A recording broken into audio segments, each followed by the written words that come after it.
Chaque soir, les gens retirent leur cerveau pour le plonger dans l'eau. L'être entier sombre aussitôt dans un état léthargique et s'effondre sur le lit. Lorsque les gens s'endorment, un zombie portant un sac sur le dos bondit dans la pièce. Il vient voler les cerveaux. Il tente de glisser le cerveau dans son sac, mais le sac est déjà plein à craquer. Peu importe comment le zombie tape et presse, impossible de l'y faire entrer. Il n'a d'autre choix que de fourrer le cerveau humain dans sa propre poche, puis de s'envoler précipitamment. C'est le travail que Dieu a confié aux zombies. Chaque minuit, le zombie apporte tous les cerveaux collectés au paradis, pour les placer dans une machine qui les répare uniformément. Après avoir terminé le travail de la nuit, le zombie peut enfin rentrer chez lui. Mais quand il rentre chez lui et s'apprête à ouvrir la porte, il se rend compte qu'il a oublié de remettre le cerveau resté dans sa poche. Le zombie sursaute d'effroi. Il pense que tout le travail de ce mois a été vain. Le zombie réfléchit un instant, et cache le cerveau dans sa propre tête. Juste au moment où il croit avoir parfaitement résolu tous les problèmes, soudain le monde noir et blanc sous ses yeux devient multicolore. Ce qui lui fait aussi voir le côté sordide des choses. Non seulement des gens font leurs besoins n'importe où, mais même des méchants dévalisent les passants. Le zombie assiste à tout cela de ses propres yeux. Il sort rapidement le cerveau, mais la personne au sol ne fait que dormir. Après plusieurs tentatives,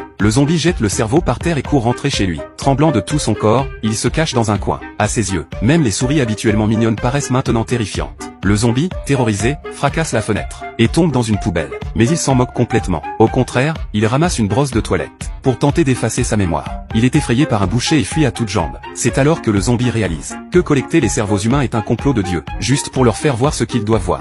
Plus tard, quand il sauve un enfant par hasard, le zombie réalise que c'est une vie riche et colorée qu'il désire. Alors il remet le cerveau perdu dans sa tête et décide d'enfiler un costume de combat pour devenir zombie-man et sauver le monde.